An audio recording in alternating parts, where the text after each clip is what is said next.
Hello, what is up guys? I am back finally with another review video. I know I haven't been making videos lately. I believe it's been about 9 months since I last posted. I've been busy and obviously I haven't been able to get around as many cars as I'd like to. However, I'm going to start posting more frequently.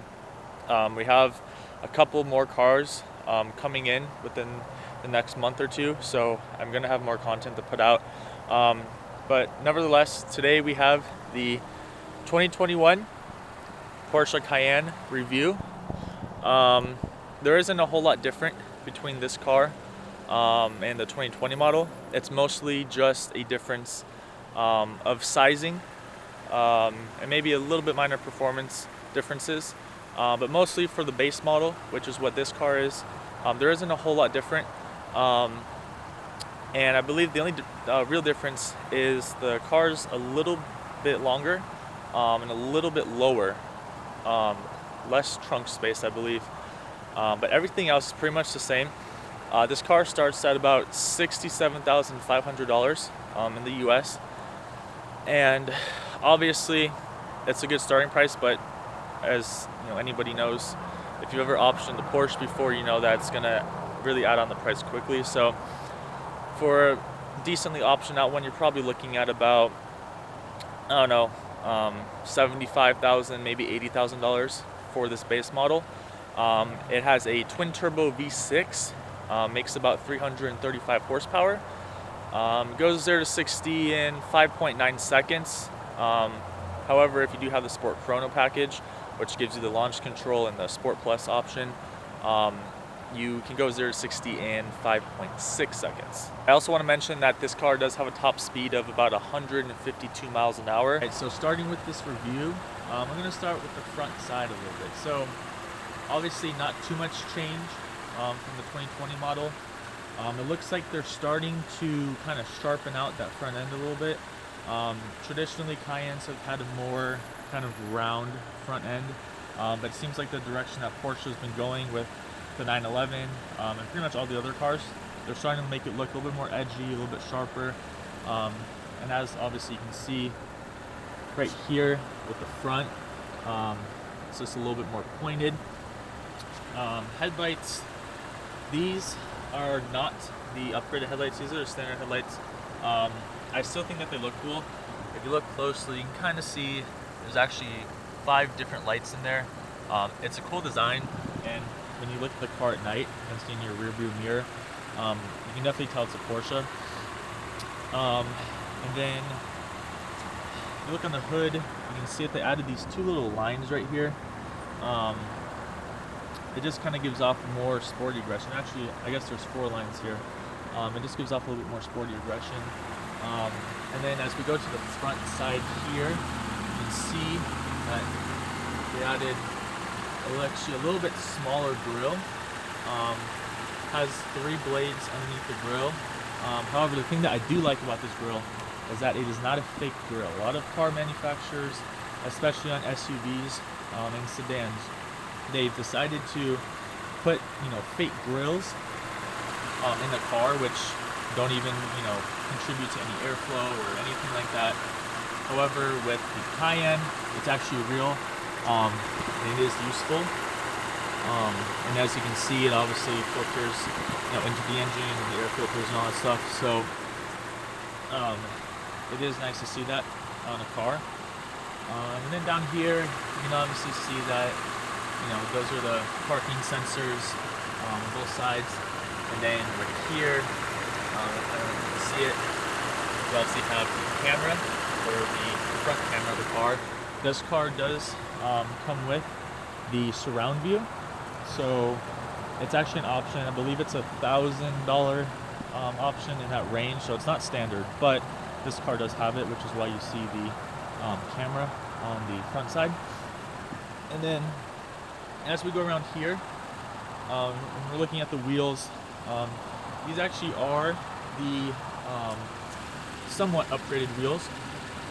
The base Cayenne has much more boring wheels, or not the base Cayenne, but the base wheel has much more boring wheels.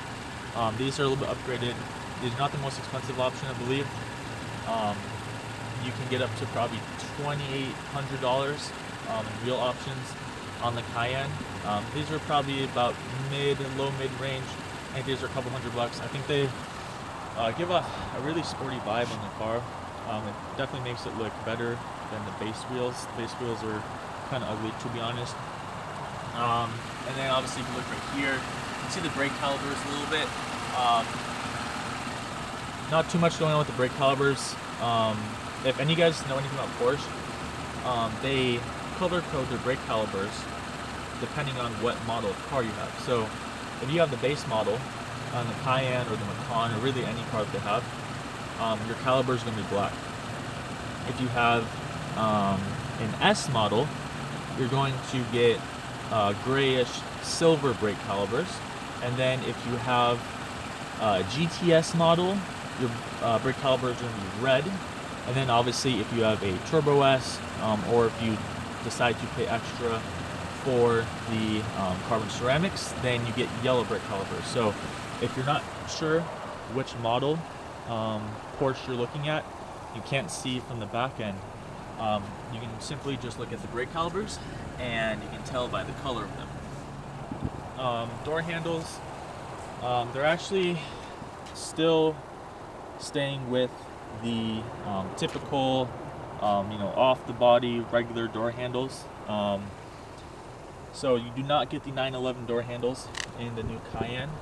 Maybe that's something that they're going to do in the future, but it seems as of now they've only been doing that with the 911 and the Taycan. So not a huge upgrade with the door handles, but nonetheless I still think that they still look good with the car. And obviously it is touch sensitive, so if you have your keys in your pocket and you put your hand on the door handle, it's obviously going to unlock. Most cars have that, not too big of a deal. Then obviously, if you guys look at the back end of the car, you can tell that this is the non-coupe version. The coupe version of the car has a much more rounded back end. This is obviously just the regular Cayenne, so you get kind of that pointy, stuck out back end. It looks alright, to be honest. I mean, the coupe does look better in my opinion. It looks more sporty. I think they did the right way with the coupe, but obviously the coupe is more expensive, and most people are probably gonna just want the regular back end to it, so just keep that in mind. And as we go around the back here, you can obviously tell that the new kind of signature brake lights of all the new Porsches is this LED light bar that goes across like that, just a straight LED light bar. They've started to thin out the actual brake lights themselves, so they're not as bulky anymore. I think it just makes the car look more modern, more clean, new. I don't have an issue with it. I think it looks good. Kind of zoom in a little bit here. It actually looks quite cool, to be honest. And then obviously you have the Porsche logo embossed in here. I believe if you want to go with the more expensive option, you can actually get the Porsche logo in different colors and actually have it as like an LED bar, which is pretty cool, though it is a pretty expensive option. Obviously right here you just have your model car, or your trim, sorry, not the model, trim. Obviously just Cayenne, which means this is base model. And then we have the exhausts down here. The good thing is that the exhausts are actually not thick. I don't know if you can see inside, but the exhaust is not fake. It's not, a plastic hidden exhaust. They actually do have a legitimate exhaust inside of here, which is good to know, because a lot of modern cars nowadays, they decide to put these fake exhausts. I don't know why they do it, but they put these plastic exhausts and it looks like an exhaust, but then when you look inside of it, or you stick your hand in it, or you put a stick in it, there's actually nothing inside of it, and the real exhaust is actually somewhere underneath the back bumper. So it's good to see that Porsche is actually still making a real exhaust, and I think that about wraps it up for the exterior part of the car. Actually, I'll show you guys the engine right now. I'll show you guys that twin turbo V6. It's pretty simple, as in pretty much any Porsche. If you want to unlock the trunk, all you have to do is open the door, and then you go under here where you see this little trunk lever right here, and you just pull it. You'll hear it click, and then you can go over here, and all you gotta do is just put your hand underneath. Try to find the latch. I don't know if I can find it. There you go. Alright, so the car is on, so it might be a little noisy. Here's the 3-liter V6 twin turbo. It's actually quite big, to be honest. Obviously it is an SUV, so you kind of expect it to be big. But it is actually quite a wide engine. To give kind of a size comparison, this is my hand, so it's pretty wide, pretty long. Not really much to see. They kind of cover it with a little plate, but it is cool to look at nonetheless. Not really much going on here. Oil top right there. Windshield wiper fluid is up here. I think that's about it for the engine. Obviously this is not the Macan type of hood. If you guys see my Macan video, you'll see that the Macan has that kind of shell trunk where actually the piece right here is still attached to the trunk, but the Cayenne, it doesn't do that. You just get a regular trunk that opens like that. So next, we're going to go in the interior of the car. I'm just going to give you a quick little overview real quick before I show you guys all the cool little details in it. Obviously at first glance you can tell that the car is very, very high quality. Leather everywhere. Everything is just well put together. There isn't really any noises. Everything just feels very sturdy. All the buttons and quality materials are really high. And I actually do like the seat design. They're actually quite comfortable seats. They're very thick and supportive, but you can obviously kind of tell with the little lines that they've done right here, and just kind of the overall design of the seat definitely does look very modern. Looks like a 2021 car. You can see the little Porsche head crest logo on here, which I do like a lot. And then obviously you can pay for the multi-way seats. Obviously this would be your lumbar support, so when you move this right here, it changes your lumbar. This is to tilt the seat forward or backwards like that. This is obviously move the seat back, move it forward, and then this little thing right here is to extend this part of the seat out. So if you want your legs to be supported longer out, pull this, it gets longer, and then if you pull it back, obviously it starts to close in. Alright, so here we are inside the interior of the Cayenne. It's a very, very nice interior. Obviously, as you can see, everything just looks modern. It's a little techy, updated, but the thing I really like the most is that they still keep that traditional Porsche styling inside of it. Obviously, if you guys look at the dash up here, mostly everything is digital now. Obviously, the two left gauges are, oh, okay, for some reason the Siri went on. I don't know why they did that. I think I clicked something. Oh yeah, so I just clicked this little thing right here, which I guess turns on the voice control. You tap it and then get this little icon on your infotainment system, which then you can pretty much say anything that you want in it, and then it'll pull that thing up for you. But anyways, if you look at this dash right here, these two left gauges are digital, these two right gauges are digital.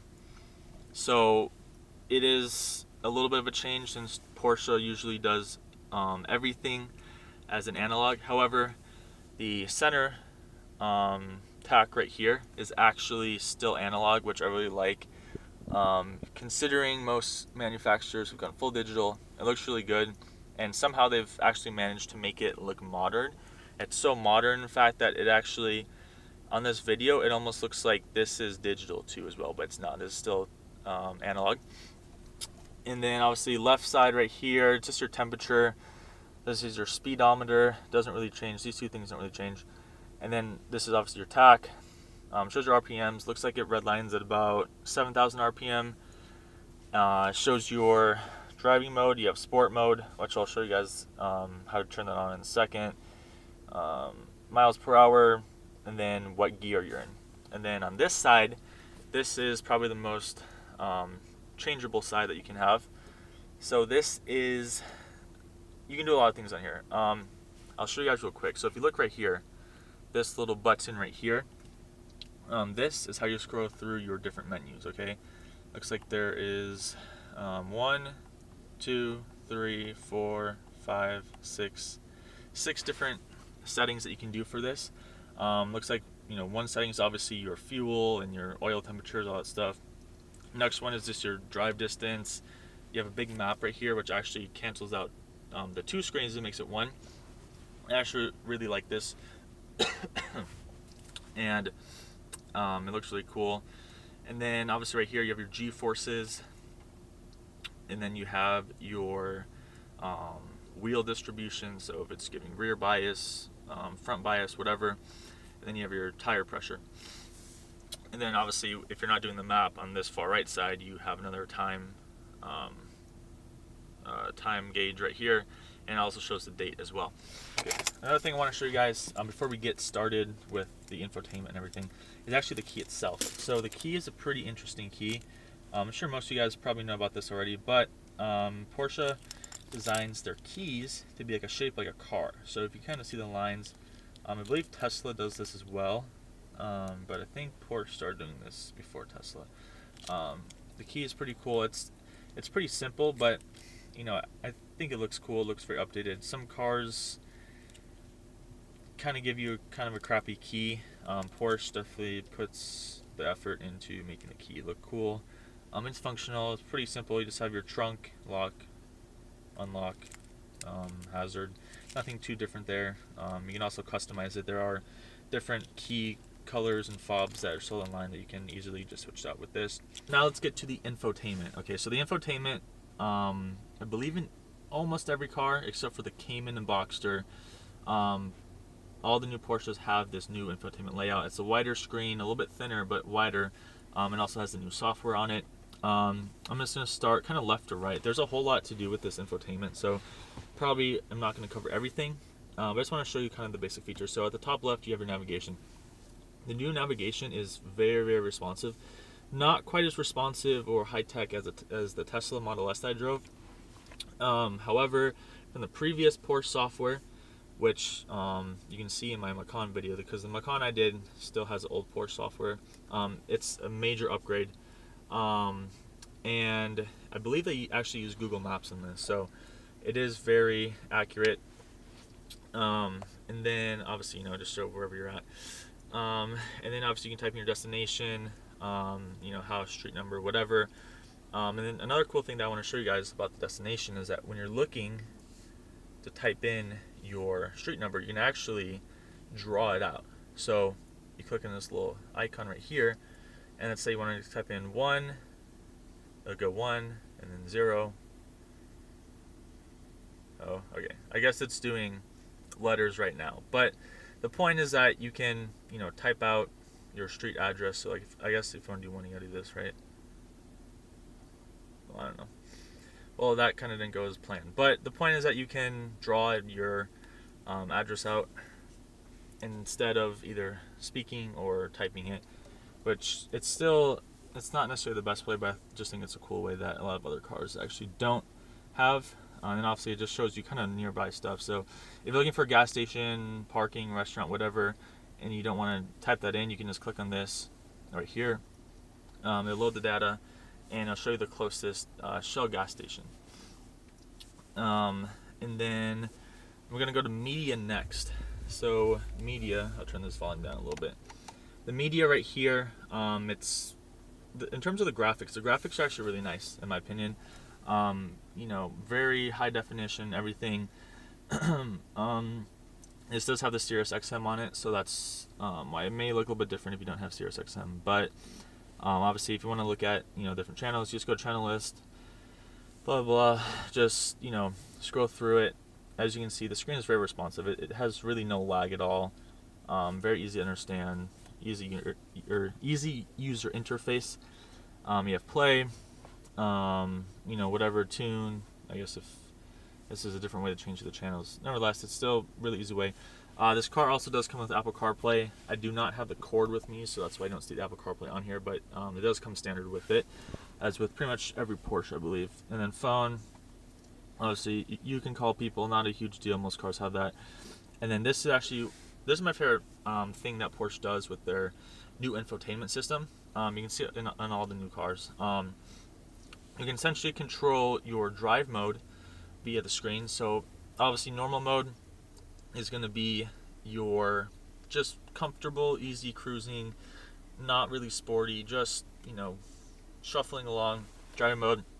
Sport mode, obviously going to be your more sporty mode. And the cool thing is, like, it shows you your engine changing.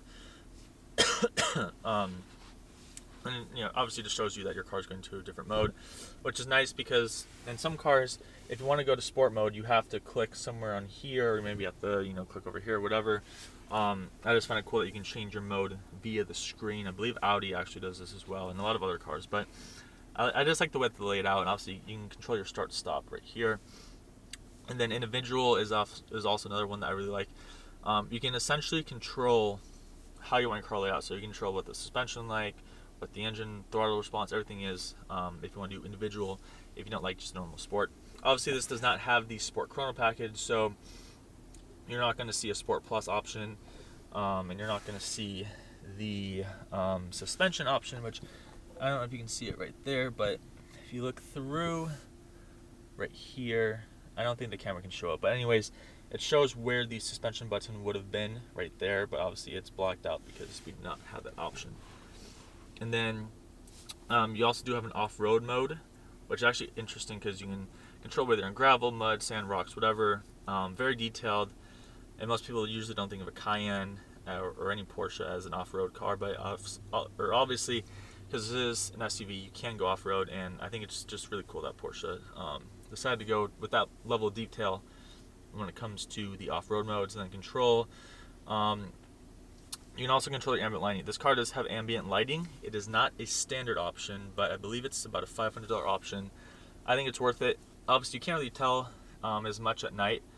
I mean, as much in the daytime, you know, what's going on, because you can't really see it through here. But when you're at nighttime, it looks really cool around the car. And obviously, you can just change it simply by clicking. They have a lot of different colors. And then you can change how bright you want it to be. So if you want it to, like, really show that as much as possible, put 100. If you want it to maybe show just a, you know, tinge of it, you can just put it at 15, 20, whatever. Or you can also just change it via this plus minus right here. And then obviously right here you get to decide. Okay, it's not me doing it because I don't have the ambient lighting on for some reason, but if you were putting the ambient lighting on, you can control what part of the car you actually put the ambient lighting on. So it's really cool how they lay that out and all that stuff. And the next thing I'm going to show you is the climate. So in most cars, you control your air conditioning, you know, generally somewhere around here, right? Which this car does still have. But if you want to do it on the screen, which I believe the Taycan, you can only do it on the screen. There are no buttons in the Taycan to do that. So I think it's cool that Porsche gives you the option to do that if you want to. But nevertheless, I don't want to go through the whole thing about how to do it because it's really not that hard to do. But essentially, you just control your air distribution right here, both sides. This is obviously dual climate. And then you can control, obviously, you know, off, on, AC, whatever, blah, blah, blah. Not really too much to go on there, but I think it's just cool that you can do it via the infotainment. Let's go down here a little bit more. You have apps. Obviously basic stuff, Google search, you know, hotel, gas station, whatever. Not too interesting, not as much as Tesla apps. Tesla is way more, but this actually, it's alright. I mean, I don't really use it, but it's whatever. Assist, this obviously just your nannies. It looks like this car comes with the surround and the active state and lane change, all of which are options that are not standard. Sound, this is obviously just what where you want the sound coming from. Most cars have this, not really a big deal, but it does come with the Bose system. If you guys are wondering what speaker system was on this. And then this obviously just basic driver settings. So next we're going to go to the the buttons on the center console. So the thing about this car and a lot of modern Porsche, I believe the Panamera and the 911 have this, they have these haptic feedback buttons. So if you, on the camera, it's going to look like it's just touchscreen, right? I can touch this, touchscreen, right? But when you actually touch it, it gives this like little clicking noise, and it actually feels like a button, even though it looks flat. It has no, doesn't have any ridge or anything that's showing above the surface. But it's called haptic feedback. Most of you guys probably already know this, but it's actually one of my favorite things to do because it makes this like really satisfying clicking noise when you click on all the buttons. Obviously air conditioning controlled right here. I do want to mention that I like the little kind of brushed aluminum material that they use on these little buttons right here. They also use it on the air vents as well up here. It's just really high quality. It's much better than putting plastic or other stuff like that on there. And obviously through here you can also pretty much control all the buttons and settings that you want up here on the infotainment. If you don't want to do it on the infotainment, you can go and just do the haptic feedback button up here. So it looks like they decide to go swap each one, so you can do certain things on this, you can also do on this, and vice versa. And then obviously this little button right here is just obviously to turn off the infotainment system. Not really a big deal. And then obviously if you look right here, this is the volume button. It also has that kind of brushed aluminum look on it. Hazard. This is the gear selector. It's alright, nothing too fancy. Leather. The only thing I don't like about it is that when you put it into gear, it doesn't show you what gear you're on in here. You have to look right here to see what gear you're in. So sometimes when I'm backing out in this car or putting in drive or something, I'm actually in neutral, but because it doesn't show you what gear you're in when you change it, and I'll show you right now. It's like, so if I put it in drive, I'm in drive right now, but I can't see what it is. So kind of wish that they would show you, give you feedback down here, what gear you're in, but not a huge deal. Parking brake, and then obviously there's kind of actually pretty big hole right here that I believe you're supposed to put your phone in or your car keys. It's actually, I believe on the Macan I reviewed, and most Porsches, they actually have like a smoking package right here that looks like on the Cayenne. They got rid of that and they just made a big kind of opening that you can really put anything in, which is not bad, I guess. And obviously you get the little aluminum Cayenne piece right here. And then not really too much else to do in the interior of the car. Pretty basic Cayenne, very high quality. I believe that's about it for this part. Alright, and so before we get to driving, I just wanted to show you guys the cargo space and the trunk space. Anybody that's been in a Cayenne knows that they're actually pretty big cars. I believe this has 26 or 27 cubic feet of space, so you can fit a ton of stuff back here. It's a lot bigger in person than it looks on camera. This is much bigger than the Macan. I believe the Macan was only 17 square or cubic feet of space back here, but the Cayenne is much bigger. You obviously have this privacy protector right here, and I'm not going to go too deep into what's under here. Looks like there's a little cubby right here. You can pull out. Okay, actually that's not a cubby. That's just a way to reach the electronics in the car. So don't put anything in there. And strap right here. Not really too much going on, but I do want to mention that there's a ton of space back here. So this is definitely incredibly practical. you don't need to worry about it being too small or whatever. Very big car.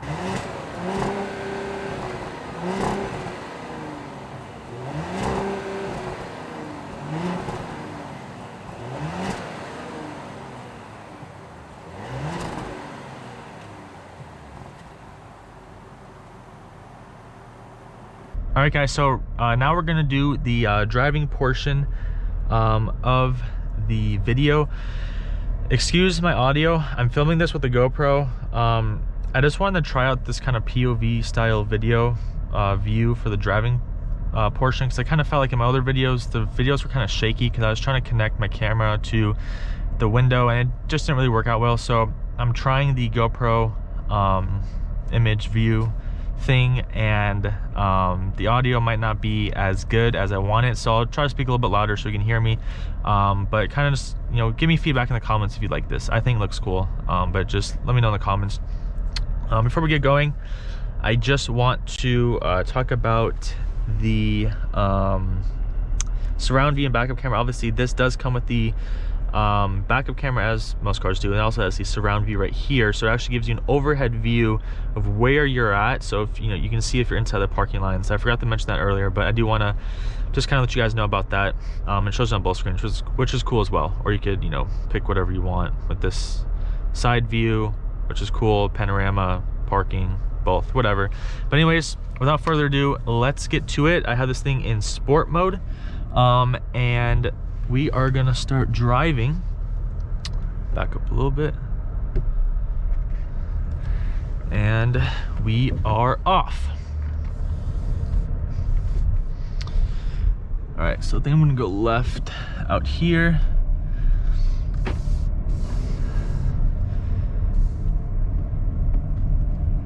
Kind of see this thing takes a corner. Okay, it's not bad. All right, so kind of just first little impressions taking these corners right here. The car handles surprisingly well. Kind of step on a little bit right here. All right, so the car isn't crazy fast, but for a base model SUV, I think it's honestly acceptable. It does take a little while to get up to 60, but it does give you a little bit of kick. Not too much turbo lag, which is good though, because a lot of cars, the turbo lag is quite bad in these. And the handling is actually really good. I know I mentioned that a couple of seconds ago, but for a car that's this big and this wide and this long, it actually handles very, very well. And the brakes are really good as well. These are actually the standard brakes, and they're very firm. You don't need to even press on them a whole lot to get the car to stop. But yeah, I can definitely tell why people like this car, because you can just tell it's very sporty. There's another Porsche right there. Very sporty, handles well. I mean, and the ride is extremely comfortable. Almost like a lot of people who drive Porsches, the thing that they say is that they say that the car feels like you're driving on a cloud, you know. And when you drive the Cayenne, you can definitely tell it does feel like that. It feels like the road beneath you is very smooth. You don't really feel any of the bumps, and it's actually quite, you know, mind-boggling to try to think about how Porsche gets these cars to perform so well but also feel so comfortable at the same time. All right, so I'm just cruising right here. I'm gonna put it in sport, or in normal mode now, take it out of sport mode, and I'm just gonna kind of cruise just to kind of feel what it's like when, you know, just daily driving, not worrying about, you know, speed testing, track, anything like that. The car's extremely comfortable. Even in sport mode, it's very comfortable, and when you take it out of sport mode, it feels like you're driving on an even softer cloud. It's a very it's a great daily driver. You know, and honestly, I think this is probably a better daily than the Macan, just because you got more leg room, more headroom. The seats feel a little bit more comfortable too. You know, the quality and everything inside the car, it just fits perfectly. There really isn't a whole lot more that you can do when it comes to the Cayenne. taking a little roundabout right here. But yeah, I mean, it's a great car. I know a lot of people, they shy away from the Cayenne because the price point, it's almost 70, 80 grand just for the base model. But honestly, like when you sit inside here compared to like an X5 or like a Stelvio or like a Mercedes, you know, GLE, you know, something of that nature, honestly, like this just feels like a class and a level above those cars. You know, just I don't know, I don't know how to explain it. And it's easier said, or it's easier to feel when you're actually in the car versus looking at a video of it. But to be honest, it's a class above, you know. Honestly, like, it feels like on par with like a Bentley, you know, Maserati, Aston Martin when it comes to the interior of the car. And it really is, you know, an amazing car for a daily driver, and also a car that you can have fun with, you know, if you're into more sporty driving.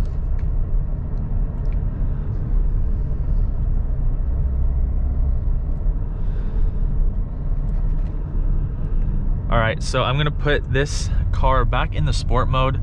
I'm gonna turn around here and go back the other way, and I am going to step on it one more time. This car does not have the launch control because I don't have the sport chrono package, but I do have the sport button at least, and I can probably just go from a dig and it should be all right. And this is what I'm gonna do once I get past this car here. I don't want to scare this person. It's probably looking at me like, what are you doing here? All right, so I'm just gonna stop right here. Is there another person turning? Okay, no, we're good. All right, I'm gonna stop right here. Gonna give it a little bit of gas.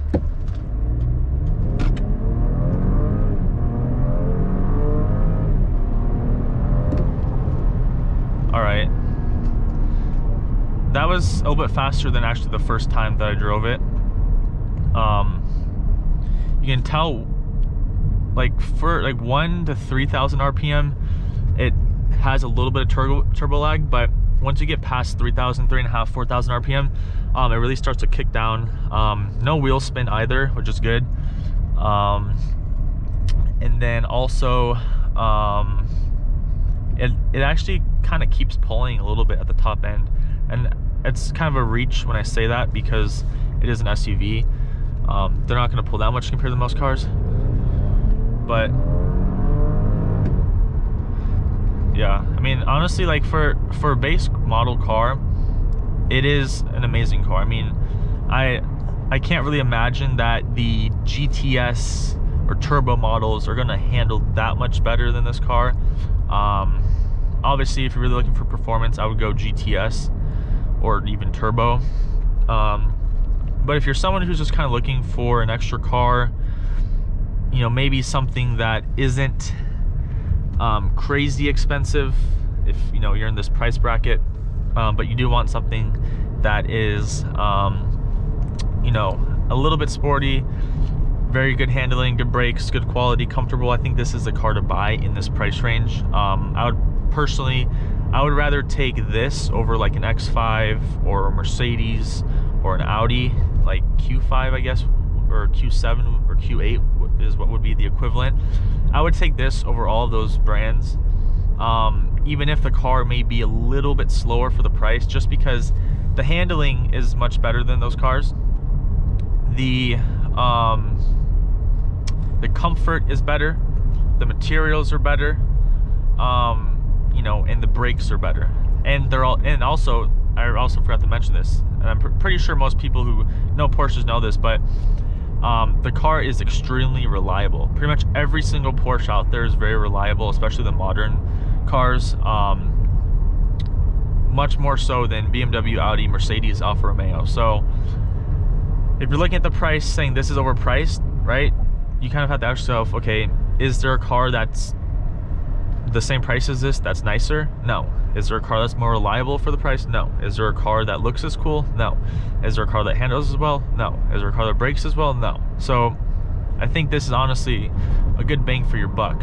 I would personally go for the S just to get that a little bit extra power, because this power is a little too underwhelming for me, but I think for people who are coming from other base model cars, this will probably feel pretty fast. So that's kind of where I stand when it comes to what we want to, or what I would do if I was, you know, spending the money on this car.